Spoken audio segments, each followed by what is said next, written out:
The morning was quiet, too quiet for Ridgewood Estates. Ethan Cole's boots crunched against the gravel as he crossed his driveway, coffee steaming in one hand, the other still resting on the Glock 19 holstered at his hip. He wasn't on duty today, technically, but old habits never died. The neighborhood seemed still, like it was holding its breath. The lock on the gate caught his eye first. It was gone. Not broken in the usual way, not mangled with bolt cutters like a random thief might do. It had been sliced clean, precision cut, the metal edges gleaming in the early sunlight. He frowned, set the coffee cup on the hood of his Jeep, and crouched down. This wasn't some petty break-in. Whoever did this wanted access, and they wanted it bad. The Jeep sat in the driveway, but something felt wrong. Ethan's trained eye swept the scene, tire tracks he didn't leave, a smudge of dirt on the fender, and the faint smell of someone's cheap perfume still lingering near the driver's door. His blood ran cold. That Jeep wasn't just his ride, it was the unmarked tactical vehicle for his entire strike team.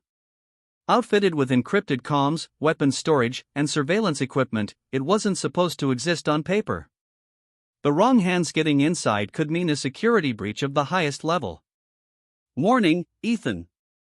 The voice was bright, chipper, and horribly out of place. He turned slowly. Karen Whitlock, the self-appointed queen of the Ridgewood Estates HOA, stood on the sidewalk, wearing her trademark visor and clutching a clipboard like a sword. She smiled in a way that was somehow both friendly and smug. "Saw you had that ugly padlock on your gate again. You know the HOA guidelines clearly state that visible locks aren't allowed on front-facing driveways. They're an eyesore." Ethan's jaw tightened. "Karen," he said evenly, "tell me you didn't cut my lock." "Oh, I did," she said proudly, as if she'd just done him a favor. "I have the master bolt cutters. HOA president approved it yesterday. And while I was at it, I checked your Jeep. There were some suspicious boxes in the back. Against regulation too, you know. This is a family neighborhood. Suspicious boxes." Ethan's pulse thudded in his ears. She had been inside the Jeep. He stepped forward, his 6-foot frame casting a shadow over her. "Karen, what exactly did you touch?" She blinked, taken aback by his tone. "Excuse me? You don't have to get hostile. I just peeked in the back. There were some heavy-duty cases. Looked dangerous. So I moved them into my garage for safekeeping until you can prove they're not a violation." Ethan didn't move for a full 3 seconds. Then he took a deep breath through his nose, forcing his voice to stay calm. "Karen, those cases are government property. Classified government property. You just tampered with evidence." Karen laughed. Actually laughed. "Oh please, Ethan. You and your little police stories. You're not even in uniform. You can't scare me." But Ethan wasn't trying to scare her. He was already pulling his phone out, speed dialing a number burned into his muscle memory. "Cole," a voice answered on the first ring. "Strike Team 9, Ethan said, his voice low and clipped. "We've got a breach. Civilian access to the asset confirmed. Possible compromise of secure equipment." There was silence for a fraction of a second. Then, understood. "Full lockdown protocol initiated. We're rolling to you now." Karen was still talking, but Ethan barely heard her. The sound of engines in the distance was already reaching him, the deep, heavy growl of blacked-out SUVs coming in fast. Karen's smile faltered as 3 vehicles roared into the cul-de-sac, braking hard in front of Ethan's house. Men and women in tactical gear poured out, weapons slung but ready. "Whoa, what is this?" Karen shrieked, stumbling back as one of the officers swept past her, heading straight for the Jeep. Ethan didn't answer. He was already striding toward Karen's garage, 2 of his teammates falling in beside him. "You broke into a federal operations vehicle," Ethan said, voice cold as steel. "That garage of yours is now a crime scene." Karen's face went pale. You can't do this. I'm the HOA president." One of Ethan's teammates smirked grimly. "Ma'am, you might want to call your lawyer. And maybe your dentist, because this is about to hurt." The garage door was unlocked, of course it was, and when Ethan stepped inside, his worst fears were confirmed. The cases had been opened. Not just moved, but opened. One of them, the weapons case, was sitting in the middle of the floor, its contents neatly arranged like Karen had been planning to post them on Facebook Marketplace. Behind him, Karen was still protesting, but Ethan's world had narrowed to a single point: the violation in front of him. "Secure everything," he ordered. Gloved hands moved quickly, repacking, scanning, logging. When they were done, Ethan finally turned back to Karen. She was standing there shaking, clutching her clipboard like a shield. "You don't understand," she said weakly. "I was just trying to keep the neighborhood safe." Ethan stepped closer, his voice quiet, dangerous. "Karen, you just put this entire neighborhood on a watch list. From this moment on, everything that happens here, every car, every delivery, every visitor, will be monitored. And if any of that gear had been triggered while you were poking around, this cul-de-sac would be a crater right now." Her mouth opened and closed, but no sound came out. Far off, a dog barked. The morning sun was fully up now, but it did nothing to cut the chill that had settled over the street. Ethan holstered his weapon, but his expression didn't soften. "Consider this your only warning. Stay away from my Jeep." The strike team loaded the last case, slammed the SUV doors shut, and vanished as quickly as they had come. Karen just stood there, pale and speechless. Ethan picked up his now-cold coffee from the Jeep's hood, took a sip, and grimaced. "Great," he muttered. "Day's just getting started." But deep down, he knew this wasn't over. Whatever Karen had seen, whatever she thought she knew, this neighborhood was about to get very, very complicated. By noon, the whole neighborhood knew. Karen Whitlock didn't waste a second. She stormed back to her house, hands still shaking, and by the time Ethan Cole sat down at his kitchen table, she was already posting in the Ridgewood Estates Facebook group. "Community alert," her post read in all caps. "Resident Ethan Cole has military weapons stored on his property in violation of HOA regulations and potentially putting our children at risk. As HOA president, I will be demanding a full investigation and calling local media to expose this danger." By the time Ethan read it, the post had over 40 comments, most from neighbors who didn't know what they were talking about. "OMG, is that even legal? I knew he was shady. Military? Here? Not on my street." Ethan closed his laptop with a sigh. The strike team had cleared out the most sensitive gear, but not everything could be moved. The Jeep itself was still sitting outside, its encrypted systems locked down, but very much present. And now, thanks to Karen, every curious eye in the neighborhood was aimed straight at his driveway. His phone buzzed. "Cole," said the voice of Captain Ramirez, his team commander. "We saw the post." "Yeah," Ethan said grimly. "You're being targeted. Online chatter is growing. If she calls the press, we're going to have to scrub this whole block." "You mean relocate people?" "I mean lock it down," Ramirez said. "Hard perimeter. Nobody in, nobody out. That'll get ugly fast." Ethan stared out the window at the row of carefully maintained houses, at the kids riding bikes, at the mailman strolling down the street. "Give me a chance to defuse it first," he said. "You've got 4 hours," Ramirez said flatly. "After that, we move." The line went dead. Ethan set the phone down and took a deep breath. He had to get Karen under control before the situation went nuclear. Karen's front porch looked like a war room. Her best friend and fellow board member, Linda Parsons, stood beside her with a pitcher of lemonade, watching as Karen dialed a number on speakerphone. "Hi, Channel 4 News? Yes, I have a tip about dangerous military weapons being stored illegally in a residential neighborhood." Ethan stepped into view. Karen jumped, then immediately straightened her shoulders, trying to look unshaken. "You're trespassing," she snapped. "I'm not here to argue," Ethan said evenly. "We need to talk. Now." "Oh, now you want to talk? You had your goon squad come storming in like this was some secret government base." "It is," Ethan cut in sharply. Karen froze. Linda's eyes went wide. Ethan stepped closer, lowering his voice so the neighbors across the street couldn't hear. You don't have the faintest idea what you walked into this morning. Those cases you opened? That jeep you rifled through? It's part of a federal strike unit. The kind that gets deployed when things go bad enough that no one else can handle it. Karen swallowed hard but refused to back down. Then why keep it here? Why put us all in danger? Because it's safer here than in a facility that gets targeted first, Ethan shot back. Your HOA rulebook doesn't trump federal security protocols. And if you keep pushing this, you're going to get a response you're not ready for. Karen hesitated. For a moment, Ethan thought she might finally back down. Then her chin jutted out. If you think you can intimidate me.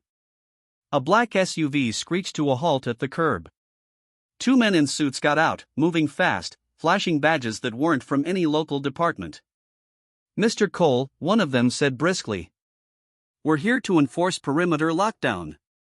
Orders from DC full security cordon goes active at 1,400 hours. Karen's eyes went wide. What does that mean? It means, the agent said, glancing at her, this neighborhood is about to become a federal exclusion zone. No entry, no exit, until threat assessment clears. Threat assessment? Karen shrieked. I'm the president of this HOA. You can't just. Ma'am, the agent said coldly, this stopped being about HOA regulations the moment you breached federal equipment. You and everyone here are now under federal observation. Ethan saw it, the exact moment Karen realized she had lost control. Her face went pale, but her pride wouldn't let her admit it. This is harassment, she hissed. I'm going to the county board. I'm calling the mayor. I will not have Ridgewood Estates turned into some kind of military camp. Ethan shook his head. Karen, if you do that, you'll just escalate things. They'll bring more units, more guns, more eyes. Trust me, you don't want that. But Karen was already marching back inside, slamming the door. Linda lingered on the porch, looking worried. Ethan, she said softly, I think she's going to do it. Yeah, Ethan said grimly. I know. 2 hours later, local news vans rolled into the cul-de-sac. Neighbors gathered on their lawns, phones out, filming as reporters set up cameras. Karen stood proudly at the center of it all, giving an impassioned speech about military encroachment and the right of homeowners to feel safe. Ethan stood by his jeep, arms crossed, jaw tight. Then the first black helicopter appeared on the horizon. It came in low and fast, the sound of its rotors thundering across the neighborhood. A second followed, then a third. Karen stopped mid-sentence as the lead helicopter hovered directly over the cul-de-sac, kicking up wind and dust. SUVs screeched in from both ends of the street. Tactical teams poured out, forming a perimeter. This is a federal operation, a booming voice announced over a loudspeaker. All residents must remain indoors. Media personnel must vacate the area immediately. Chaos erupted. Reporters scrambled, neighbors shouted, children cried. Karen just stood there, frozen, visor nearly flying off in the rotor wash. Ethan walked past her, calm but deadly serious. Congratulations, Karen, he said over the roar of the choppers. You just turned a quiet investigation into a full-blown federal incident. She opened her mouth, but no words came out. Ethan climbed into the Jeep, keyed the encrypted ignition, and activated the onboard systems. His HUD lit up with live feeds, aerial thermal scans, perimeter reports, comms chatter. Captain Ramirez's voice crackled through the radio. Cole, we're green. Begin containment protocol. Ethan's grip tightened on the wheel. Roger that, he said. The street was no longer just a neighborhood. It was a battlefield. And he knew, before the night was over, things were going to get worse. The lockdown turned Ridgewood Estates into a ghost town. By nightfall, every driveway was empty of cars, every porch light glowed like a warning beacon, and federal SUVs blocked both entrances to the subdivision. Helicopters still circled overhead, their searchlights sweeping across rooftops. Ethan Cole sat in the driver's seat of the Jeep, engine idling, HUD glowing faint green. The calm's chatter in his earpiece was clipped and urgent. Thermal spike confirmed on the south perimeter, Ramirez's voice came through. Unidentified drone activity. Someone's trying to get a look at us. Ethan's jaw tightened. This wasn't just about Karen anymore. Someone had noticed the commotion, and now Ridgewood Estates had become a target. Copy, Ethan said. Deploy counter-drone net. Outside, a tactical officer raised a shoulder-mounted device. A quick pulse of directed energy cut through the night, and seconds later a small quadcopter tumbled out of the sky, crashing into a neighbor's flowerbed. Ethan got out of the Jeep, scanning the street.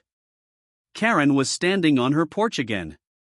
Despite the federal lockdown order, she had refused to stay inside. Her clipboard was gone now, her usual smugness replaced by something closer to fear. When she saw Ethan, she stepped down to meet him halfway. "What's happening?" she asked, her voice low. "That wasn't a news drone, was it?" "No," Ethan said grimly. "That was foreign tech. Somebody's trying to figure out why this neighborhood is locked down.